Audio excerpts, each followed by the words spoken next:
Hello friends, स्वागत है आप सभी का तैयारी एस्पिरेंट चैनल पर। कल मेरा एनटीपीसी का एग्ज़ाम था 18 अगस्त सेकंड शिफ्ट में, और मैंने पेपर दिया तो उसका हॉनेस्ट रिव्यू करने वाला हूं कि किस तरह का पेपर आया था, लेवल कैसा था और किन किन टॉपिक्स से कैसे कैसे प्रश्न पूछे गए थे। तो इस वीडियो को ज़रूर लास्ट तक देखिएगा, जिसमें मैं अपना हॉनेस्ट रिव्यू दूँगा। तो चलिए बात करते हैं पेपर के लेवल का। तो ओवरऑल पेपर का लेवल जो है मुझे इजी टू मॉडरेट लगा। कुछ सवाल आसान थे, जीके और जीएस से भी अच्छे अच्छे प्रश्न आए थे। तो मैथ और रीजनिंग आसान था, लगभग सभी क्वेश्चन अटेम्प्ट करने लायक था, 4-5 क्वेश्चन को छोड़कर। सब्जेक्ट वाइज अगर बात करें तो जीके और जीएस सेक्शन के बारे में बात करेंगे। जीके जीएस सेक्शन मुझे थोड़ा टफ लगा। हिस्ट्री, पॉलिटी और करंट अफेयर से अच्छे सवाल आए थे। साइंस से भी हाई लेवल क्वेश्चन पूछे गए थे 2-4।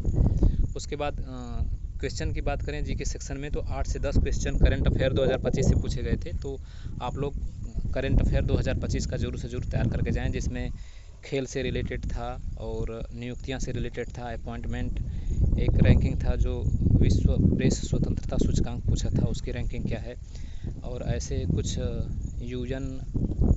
यूएन रिपोर्ट 2025 ऐसे कुछ करके कुछ समिट था जो उसके बारे में पूछा गया था। तो ये सब करंट अफेयर से रिलेटेड टॉपिक्स को तैयार करके जाएं।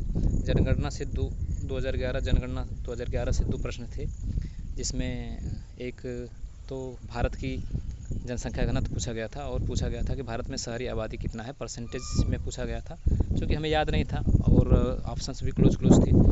इकोनॉमिक्स से 3-4 प्रश्न थे, वर्ल्ड जियोग्राफी से भी 1-2 प्रश्न थे, हिस्ट्री से 4-5 प्रश्न देखने को मिले, साइंस से भी प्रश्न कुछ थे, अन्य टॉपिक्स जैसे स्टैटिक के से भी रिलेटेड कुछ प्रश्न थे। मैंने कुछ अटेम्प्ट किया, कुछ नहीं किया।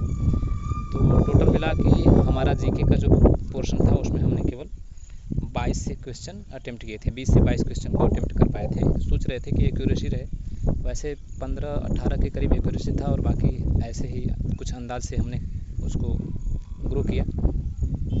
एग्जाम्पल के तौर पर जैसे पूछा गया था, जनगणना का प्रश्न जो है वह 2011 की जनगणना के अनुसार शहरी आबादी परसेंटेज में बताना था, और जनसंख्या घनत्व पूछा था। इस तरह के फैक्चुअल और कंसेप्चुअल क्वेश्चन भी थे। पर्वत से भी प्रश्न थे, कुछ झील से भी प्रश्न थे 1-2। उसके बाद मैथ सेक्शन की बात करें तो मैथ सेक्शन मॉडरेट रहा है। कुछ सवाल आसान थे, जैसे परसेंटेज, रेशियो, CISI, लेकिन कैलकुलेशन बेस्ड थे।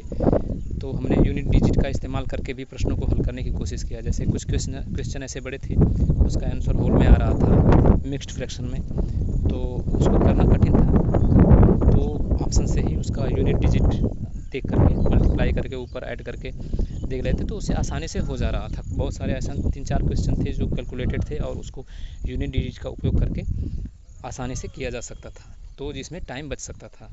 मैथ्स में मेरे अच्छे अटेम्प्ट हुए, 4-5 प्रश्न लगभग हमको नहीं आ रहे थे। टोटल 30 अटेम्प्ट कर लिए थे।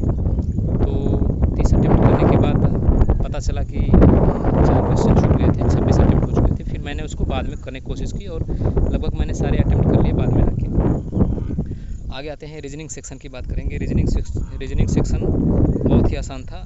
मैंने स्टार्टिंग में ही रीजनिंग स्टार्ट किया था, क्योंकि इसका अच्छा लेवल ये है कि एनटीपीसी जो ग्रेजुएशन लेवल था उसमें मिक्स्ड क्वेश्चन आ रहे थे, लेकिन 12th लेवल वाले में सेक्शन वाइज हो गया है। जैसे 30 प्रश्न मैथ, 30 रीजनिंग और 40 जीके।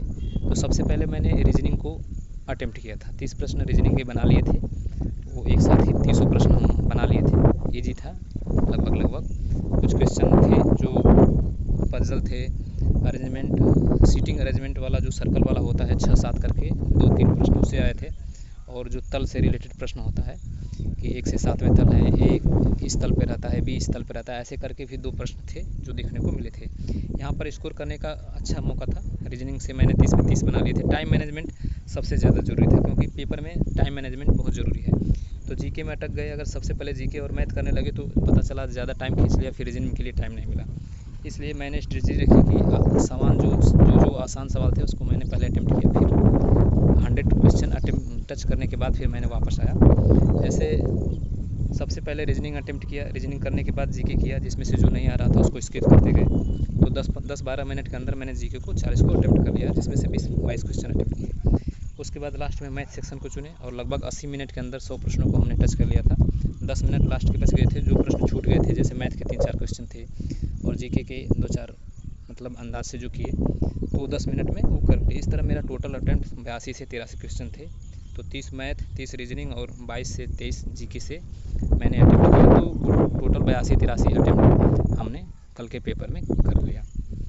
और बात एक्यूरेसी की करें तो मैथ और रीजनिंग में तो मेरा अपने हिसाब से एक्यूरेसी ठीक है, 100% एक्यूरेसी के साथ है। लेकिन हो सकता है 3-4 क्वेश्चन गलत हो जाएं, क्योंकि 3-4 प्रश्न ऐसा लगता है कि हाँ हमारा सही होगा, लेकिन गलत हो जाता है। तो मैथ रीजनिंग में ज़्यादा गलत नहीं होगा, क्योंकि ऑप्शन मैच कर जा रहे थे और सही था, ईजी ही था। और जीके जो 22-23 क्वेश्चन अटैम्प्ट किए हैं तो पूरा तो सही नहीं होगा, हमें भी पता है। उसमें भी कुछ प्रश्न आ जाते हैं। उस हिसाब से अगर 75 के हिसाब से अगर मान लीजिए मार्क्स आ रहा हो तो 65 से 70 के बीच हमारा स्कोर लगभग बन जाएगा। इससे कम नहीं आएगा, इतना तो आ ही जाएगा 65-70 के बीच। कुल मिलाकर अगर पेपर लेवल की बात करें तो मॉडरेट रहा। जिनका एनटीपीसी में आगे आने वाला पेपर है वो मैथ रीजनिंग पर ज़्यादा फोकस करें। फिर जीके और करंट अफेयर्स 2025 को भी ध्यान दें। जीके का तो कोई भरोसा नहीं है, रीजनिंग और मैथ से अच्छा स्कोर किया जा सकता है। तो मैथ और रीजनिंग को कोशिश करें कि ज़्यादा से ज़्यादा अटैम्प्ट हो पाए और एक्यूरेसी के साथ हो। और बाकी अगर जीके से क्वेश्चन अगर अटैम्प्ट कर पाते हैं करंट अफेयर से तो लगभग जिन्होंने जीके और करंट अफेयर्स को अच्छे से किया और मैथ रीजनिंग में स्पीड अच्छी रखी वो आराम से 70 से 75 मार्क्स ला सकते हैं। बाकी आप लोग पेपर दीजिए, और जो लोग जिसका पेपर हो गया है वो अपना पेपर का मतलब बताएं कि उसको पेपर कैसा हुआ, कमेंट में ज़रूर बताएं। अगर वीडियो पसंद आए तो लाइक करें, कमेंट करें और चैनल को ज़रूर से ज़रूर सब्सक्राइब करें। धन्यवाद। जिनका पेपर आगे है आने वाले शिफ्टों में लगे रहिए। धन्यवाद। Best of luck. Thank you.